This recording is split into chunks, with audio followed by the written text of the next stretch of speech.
There's never a dull moment when it comes to Minnesota sports. Whether it's positive or negative. The Yankees have swept the Twins. Minnesota Sports Chat has you covered. Talking nothing but Minnesota sports all year long. It's time now for the soon-to-be award-winning, if only in his own mind, Minnesota Sports Chat with your host, Ross Brendel. Here we go, edition number 170 of the soon-to-be award-winning Minnesota Sports Chat. Award-winning, if only in my own mind. Please rate and review Minnesota Sports Chat on the Apple machine and on the Spotify machine. And please don't forget to tell your friends and family all about this podcast. Don't forget, if you're so inclined, to see my ugly mug and the much more prettier faces of the guests on this program, you can now check it out on YouTube as well. Just search either my name, Ross Brendel, or Minnesota Sports Chat. It'll be there for you. And if you're listening, by the way, to Minnesota Sports Chat and the Score North Taxi Squad feed, I encourage you to subscribe to Minnesota Sports Chat wherever it is that you get your podcasts. Today on the pod, we are fulfilling, much to my delight, the monthly or thereabouts Manny quota with Mr. Manny Hill from Jazz 88 and Score North. He is on that Twitter machine at Manny Hill 84. I, by the way, am on that Twitter machine at the Ross Brendel and the Insta machine as well. Manny, my guy, how you been? Good. Busy, but good. I feel like I think we must have hit the Manny quota towards the end of May, the Manny quota, because it feels like I was just on maybe just like a couple of weeks ago. It's a quick turnaround, and I'm not complaining, by the way. I know time just seems to go by really fast. Well, you did say I was just on, so you know what, Manny? If you don't want to be on, you can get the hell out of here. No, I love it. It's great. I enjoy it. Speaking of one person who may or may not be getting the hell out of here pretty soon. Reed gets it to Towns, lets it fly from deep. Oh my goodness! Oh my goodness! Cats land on their feet, and Towns somehow banks that in. That's a bit of an older call, courtesy of Valley Sports North, with Dave Benz on the call. Was that the shot in Memphis that he hit to force overtime? At home against Oklahoma City is what that one was. Okay. There was one I remember he hit from like half court to force overtime in Memphis a couple years ago. He also did that against the Clippers at one point. Didn't he hit like a half court shot or close to it to force overtime, or maybe even to win a game against the Clippers back in the day? Maybe. He tells our guy, Patrick Beverly, well, Manny, I guess they're both our guys. Cat, our current guy. Yeah. Patrick Beverly, our old guy. I'm only going to give you what I've seen. I have not listened to the pod, and I'll be honest, I don't really have any interest in listening to the pod. But here's the quote from our guy, Karl-Anthony Towns, to our other guy, Patrick Beverly. When my time is up and I retire, there will be people that say I changed the game. Manny, agree or disagree with Karl-Anthony Towns' assessment of himself? Your smile and chuckle says it all. Well, here's what I'll say. I'm going to defend him a tiny bit, by the way, when you're done. I will too. And I think, I guess where I'm going with it is I really appreciate Cat's confidence. And I think, in the NBA, to be successful, you have to be confident. I mean, that's just, even if people may disagree with what you're saying. I mean, you have to believe what you're saying with some conviction. Otherwise, what are you here for? As far as him, changing the game, I mean, I guess to a certain degree, kind of. I think he's been. I think what Cat has done as a player is I think he certainly came into the NBA at the right time in the right era, because he came into the league in 2015 at a time where the three-point shot was really starting to people were starting to realize the value of the three-point shot and the fact that he was a 7-footer and could step in and hit three-pointers at a pretty efficient clip. He fit right in. And, and that's been a benefit for him. It's been kind of his calling card as a player. So in that aspect, I'll kind of defend him and say, look, yeah, I don't know if would be the sole reason of changing the game, so to speak. But I definitely think that he should be able to take some ownership to being a part of kind of a revolution of big men that are able to step outside and hit 3-point shots. We've seen even the Nikola Jokic, who's probably the best player in the league now, just won a championship. He's a guy that tends to be more of a bruiser inside, but he can also step outside and hit 3-point shots. We've seen Joel Embiid, he won the MVP this year, kind of the same thing. He's able to do that too. Not quite as efficient as Cat, but he's able to do that. And I think when you think about shooting big men, Karl-Anthony Towns is one of the first guys that comes to mind. If you're talking about current players in the NBA, he's one of the first guys you think of. So I didn't really have too much of an issue with it. Do I fully 100% agree with it? No, but I appreciate his honesty and his confidence. Where you went with your response, Manny, is exactly kind of where I was going to go and where I'll stay. But then I'll turn it around at the end and say where he's wrong. Where he's right is exactly what you said. The evidence is pretty indisputable when you're talking about shooting big men that can athletically do what he does, and even by the percentages do what he does. There's not many players that can do that. So he is right from that standpoint. To a degree, he is changing the game. But Manny, unless he wins an NBA Finals or two, go out 15, 20 years from now, nobody is going to say he changed anything, even if he did, because all sports, for the most part, your legacy is driven by either championships or you were a generational Hall of Fame player. And at this point, maybe he works his way into being a Hall of Fame player, but he's nowhere near sniffing an NBA championship. So you're not going to get credit for changing the game if you're not even currently one of the best players in the current NBA. I mean, he's not even getting MVP votes.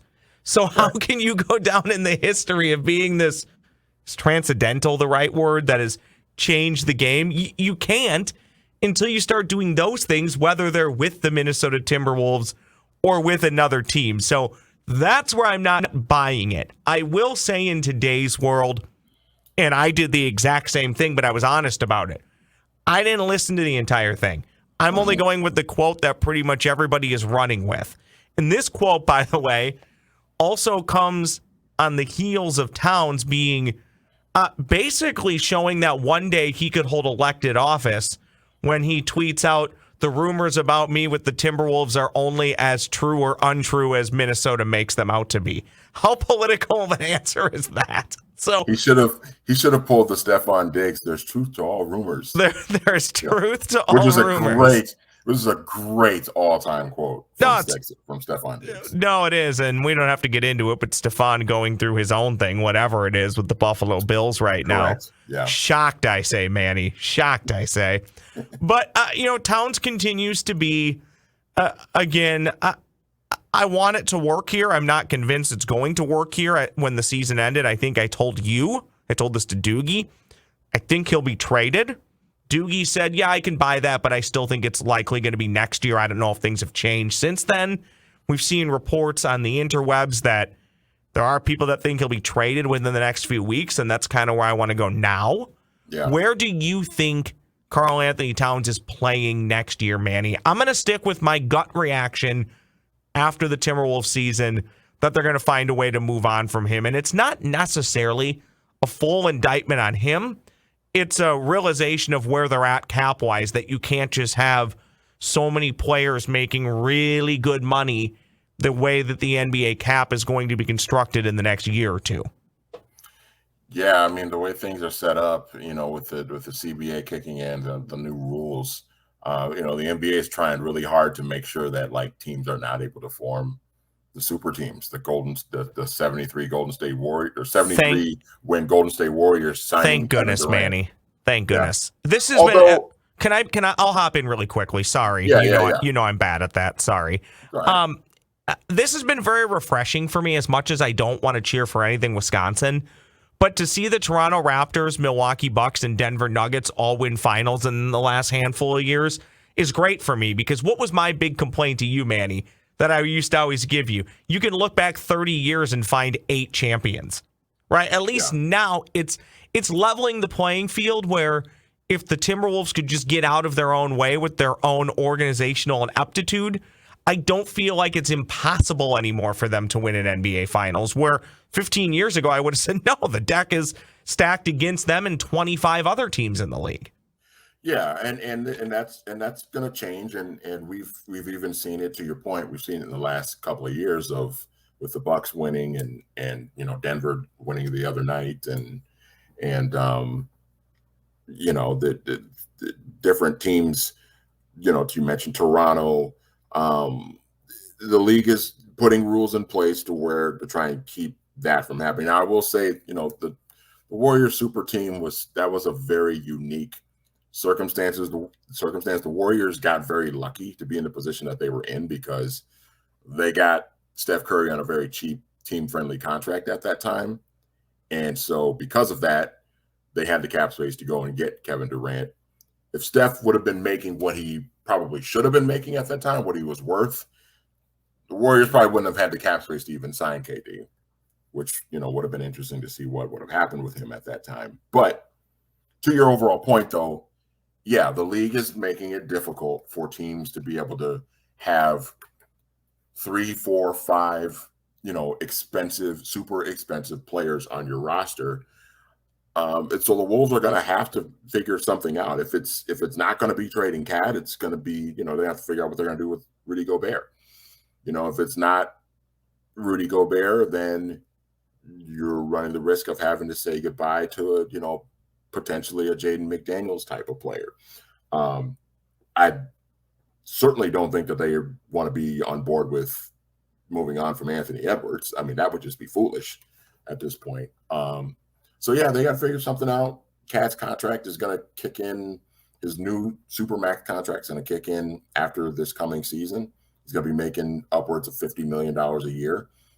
That, I think, would make it even harder to trade him.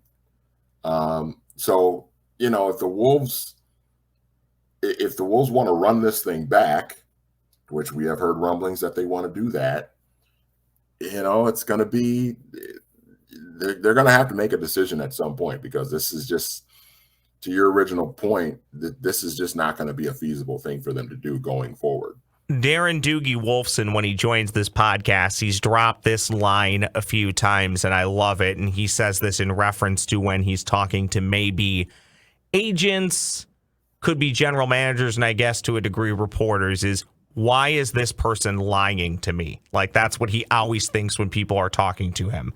Doesn't mean that he knows they're lying, but he's thinking in his head, basically, what they're saying, if it's not the truth, why wouldn't it be the truth?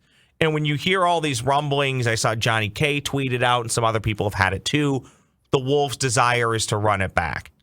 Well, that could be a flat-out lie just to drive up value for everybody on your roster. So just because people who are close to the team tweet that out, I'm not calling Johnny a liar, far be it. I mean, he's far more plugged in than I'll ever be, especially with that team. I'm just saying it is possible he's getting information that's told to him as truth, but the people that are telling it to him, it might not be truth. They're telling it to him in truth, but it really isn't. And on Cat's departure, if it's not this year, it'll still be soon, just because, Manny, it's logic. To your point, they're going to have to pay, and they probably want to pay Jaden McDaniels. Yes. You can't have all these guys on one roster making a lot of money, and you're going to build around Ant going forward for the next 5 to 7 years. So the only way to do that and to keep him happy is to give him the money and get some other money off the books, which, oh, by the way, you get Cat's money off the books, and a couple years down the road, you're probably going to get Rudy's money off the books too. So it's a process to get to where the Wolves want to be, but a part of the process can't be having those 4 guys making top dollar unless the other 8 guys on the roster are all going to play for the minimum, and that's probably not going to happen. Well, and to the point about that, the desire, their desire is to run it back. I mean, they can desire to run it back all they want, but at the end of the day, can you? Right? That's just it. I mean, I'm sure they might be sitting back saying, "Yeah, we want to run this back." My desire, Manny, season with Cat being healthy, with playing up front with Rudy. Well, my desire for 15 years, Manny, has been to marry Jessica Alba. Just throwing that out there. Well, yeah. I mean, that's where reality for them is gonna have to kind of sink in. Because this is just not Cat making 50+ million, and then you got Ant. I don't know what his first year, or what his first contract will look like exactly, but we're talking excess of $30 to $35 million a year for Ant. And it's the max, but not the super max, right? Because the super max is in the next contract. The super max would be in the next contract if he makes, he hits escalators. Well, right? he would, if he makes like all-star, a certain amount of all-star teams or like all NBA teams. Like Cat's is a super max because he was 3rd team all NBA last year. So, that part of it is what escalates it. That's why they're talking about Ja Morant, the situation with Ja Morant. He didn't make an all NBA team this year. So his new contract that's going to start soon is not the actual super max, which it would have been had he been an all NBA player this year, which he should have been, except for the off the court stuff. Finishing on Towns, what does your gut tell you? And again, it should be noted, Manny, formerly of the Raised by Wolves podcast with Dane Moore and Danny Cunningham going back in the day, and I'm blanking on some other people that you'd have on the pod. Derek James, Steve McPherson, yeah, there you go. Manny's not just a random guy talking Timberwolves. He pays attention and follows it and knows a thing or two. So I take a little bit of what you say at face value. So the pressure's on. What's your gut? Man, it's so hard to, Ross, it's really hard to tell. I mean, I know that, Portland has come up a lot, but now you've got the rumors that, are they going to trade Dame to Miami, which I don't know what the Heat are going to be able to put together for a package to get him anyway. I mean, that's going to be interesting to see how that plays out. The Knicks have come up, Brooklyn. I think there was something that came out earlier this week with the potentially Cat getting moved to the Rockets. The Rockets have a lot of young pieces and draft picks and everything that they're gonna maybe want to part ways with, and it sounds like they're gonna aim hard at trying to get James Harden back, which I don't know if I want to pay him a super max or a contract like that at his age, but I don't know. My gut. It's hard to really get a feel for what's going to happen. I am in your camp, though. I do think something is going to happen because I think they're going to realize that this current model is probably not sustainable going forward, just from a financial standpoint. And of the pieces that could potentially be moved, Cat would bring back the most value. So, and if you wait a year, Manny, albeit the team that acquires him is going to have to pay him that money anyways. But if you wait another year, I think a team might look at it at value next year, saying, "Well, we're going to get one more cost-effective year out of him before we really have to step up." I think that additional 12 to 15 million. Yeah, so I mean, this is just probably a better time to do it anyways. Yeah, if you wait till next summer before his new contract kicks in, then it's going to be, he'll be making the $50+ million. So it's just going to be more difficult to try and move, because then you're going to have to match salaries.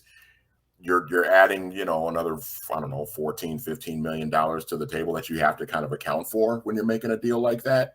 So now it would be easier than ever to move him, and his value's still high. There's more time left on the contract, which helps. I think in his particular case, that helps his value. I think. So to me, it just seems like it would make the most sense for something to happen this summer. But I don't know. We've been surprised by this league before. Who knows? Well, in best case scenario for the Timberwolves, at least in my mind, would be, and again, you know this a bit better than I do, Manny, but the Wolves would have to take back not the exact same amount of money that they trade away, but I think they got to get back to 80% of the money that they trade away has to come back. But for the Wolves, what they would love is to take back the bulk of that money in players that have a year left on their deal. That way all that money, because it only has to match for the 1 year that you make the trade. So if the Wolves were able to maybe get a draft pick or two, move Karl-Anthony Towns and get a lot of pending cap relief, but maybe a player that's under contract for a couple of years that they like, I think they would view that as an advantageous situation. Ideally, it's a player that kind of fits into the, one of the players is a guy that fits ideally into the same sort of age range as an Ant or the window, the time frame. Yep. Something that's advantageous to me almost every morning, Manny, as you know, is my cup of beans coffee. And by cup, I actually should say cups. It's a lot. But that's okay. It's good coffee, though. My blood pressure's in good shape, so I can drink a fair amount of coffee. If you haven't been to coffeebybeans.com lately to check out their great blends of coffee, I encourage you to do so. The last time I was there, about a week ago, I counted 10 blends, including my favorites, the Perfectus blend and the Mikado. There really is something for everybody. Light roast, medium roast, dark roast. You can order by the bag or even set up a coffee subscription. It's super easy to do at coffeebybeans.com. It's so good. And of course, it's right here in the great state of Minnesota. Use the promo code SportsChat at checkout. That's SportsChat at checkout. One word, Beans Coffee Company. They ship anywhere in the U.S., and I'm very grateful to have them supporting this podcast.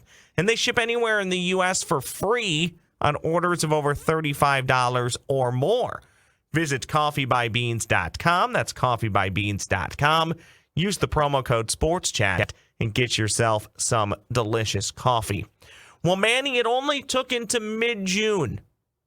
And you know what? Maybe somebody will wait 3 or 4 days to listen to this edition of the pod, and everything will have changed. But this is the best I have felt about the Minnesota Twins since they started 10-4. I feel like eventually they're going to start to put some separation between themselves and everybody else in the American League. And as we record this on June 15th, it's at 3.5 games. I really feel like 2 weeks from now it'll be at 5+ games. I'm feeling pretty good. Your thoughts on the local 9? Okay, hang on. Now I got to correct myself. I don't feel great. I feel good by comparison as to where I felt for the last 6 weeks. I'm going to correct that statement. Yeah, well, it's funny. It's, if you put them in the American League East right now, they'd be in last place. That's kind of the funny part. Oh, you're so negative, Manny. Why are you and everybody who has anything to do with Score North so negative, Manny? I don't know. I guess I kind of have the same feelings about this team as I had last year. Maybe a little bit later on in the season. Because it's at this point last year, they were still in first place, but you were starting to kind of because last year they got out. It was the 29-16 or something like that, and we were feeling pretty good.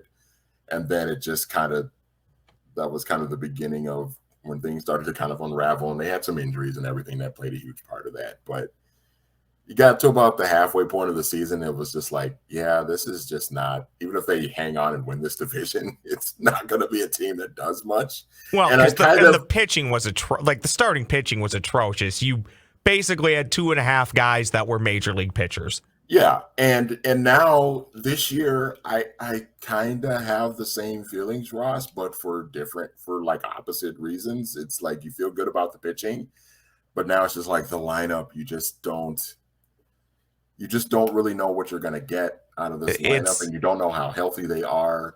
Yes. And It's weird, man. And the guys, the key guys that they need to be productive offensively either have been hurt or when they've been out there, they haven't looked very good. Polanco, how healthy is Polanco going to be? Correa's been dealing with different sort of ailments, namely the plantar fasciitis, Buxton and Kirilov. There's so many question marks about the key guys in this lineup that they need more than anybody else to be run producers. So it just makes me kind of wonder, like, are we going to get to a point where this team is going to fall apart again, but for the opposite reasons that they fell apart last year? Well, and even on the pitching end, the bullpen's been a train wreck outside of Duran. They've had injuries in the bullpen. Don't forget that Tyler Mallay's arm fell off again. Funny, where have we heard that? And not Tyler's fault, but just it's becoming a Twins organizational issue. Maeda, they haven't got much from this year. And you would think that with the bullpen troubles, that would be a thing that they would go after at the trade deadline, right? Well, what has history told us about the moves that they've made at the trade deadline for relief pitching? What about always worked out? There's a guy by the name of Yenier Cano pitching for the Baltimore Orioles. What could the Twins trade Jorge Lopez for Yenier Cano? That might be there might be you might have something. There might be something to that, Ross. I wonder why. So I'll eat some crow on this one, even though I'm not convinced it'll last. I can't tell you how many times on this podcast I said Yenier Cano was the worst major league pitcher I've ever seen in my life. He was dreadful for the Twins. And by the way, you can't just blame it on the Twins. Go look at his entire career. He has not been a great pitcher. But suddenly he gets to Baltimore. Same thing with Jorge Lopez, though, too. Correct. Yeah. Jorge Lopez was a pretty good pitcher, and now he's come here and he's been a train wreck. Yeah. Well, and he was bad for a few years before last year. And then last year was when he really kind of blossomed into like this lights out reliever. And then the Twins traded for him. And the end of last year was kind of meh. And then this year you're like, what is going on? What is wrong with this guy? But that's the thing though, Ross, that's what makes it kind of troubling too, is that the bullpens are so volatile. You just don't know from one year to the next, from 1 month to the next with these guys, who is really going to hold up. Now, Duran is, I think we've seen enough of him that he's about as sure a thing as you can get, provided you can stay healthy and everything. But everybody else in that pen is just kind of a crapshoot. Well, and just like hitting, they don't say this, but the analogy has been made that if hitting's contagious, so is your bullpen. It tends to be when one or two guys start to pitch better, they all pitch better, and it makes sense because then guys slot in to where they, in theory, should be coming out in game situations. For context, if anybody's a little bit lost, at last year's trade deadline, the Minnesota Twins went out and got Jorge Lopez. The throw-in to the trade was Yenier Cano, who is now one of the best relievers in Major League Baseball a year later. He's had some rougher outings as of late, but there was a stretch earlier this year where he was pretty darn unhittable. Manny, we'll close with this. We're going off the board. I like to do this every now and then. Mm-hmm. Al Pacino, a father at 83. His girlfriend, something I've never heard of, Noor El-Fala, is only 29. Your thoughts? Pacino and De Niro both, man. Just legends, dude. Legends in the bedroom or legends on the big screen? Just legends, man. Just legends. I mean, it's they're all timers, man. All timers. I think that's all I can add. If you're listening to this podcast, you need to go watch it on YouTube because Manny is doing the best he can to not die on video right now. Did you know this had happened? I just saw it before we started recording, so I thought I would hit you with it. Did you know? I knew nothing of this. I don't even know who that is. I'm assuming that woman's famous, but I have no idea who she is. Well, and I think there was some, and I don't know how true it is. There was something that said that Pacino is like possibly denying that the child is his or something like that. I don't know. Hollywood is so weird to predict. I do know that Robert De Niro a few weeks ago did give birth to child, and I think he did or his gal. Well, well played, good catch. Thank you. I have been up since 5:00 this morning. So Minnesota Sports Chat has learned. No, but De Niro, and I think Robert De Niro's 79, if I'm not mistaken. I think Pacino's a couple years older, but yeah, man, both of them are just great, legendary actors. I'll just say that. Here's what I'll close with. I would be shocked if Al Pacino is still alive when that kid graduates high school. That would make Al 101. Well, you know what? He seems to be healthy. On the bright side, that kid healthy. That's all seems to be healthy. Yeah, we have learned the heart must be in good enough shape. Yes. And the kid will have plenty of cash, no doubt. At Manny Hill 84 on Twitter, one of the I guess the main cog behind a new venture at MPS with MPS Voices, a part of Jazz 88. So learn more about that by checking out jazz88.com, or what's the MPS Voices website, Manny? So it's jazz88.fm, the website for Jazz 88. Oh my gosh, how did I butcher that? I used to work there, jazz88.fm. Yeah, Ross, come on, man. And mpsvoices.com. Perfect. Thank you, Manny. You got it, my friend, anytime. That is the voice and the face of Mr. Manny Hill. Manny Hill 84 on Twitter. I would be the Ross Brendel, and I am the Ross Brendel. Thanking you so much for joining me on this edition of Minnesota Sports Chat, inching our way to 200 editions. This was edition number 170. Thank you so much for listening. Please tell your family and friends. We'll be back again real soon.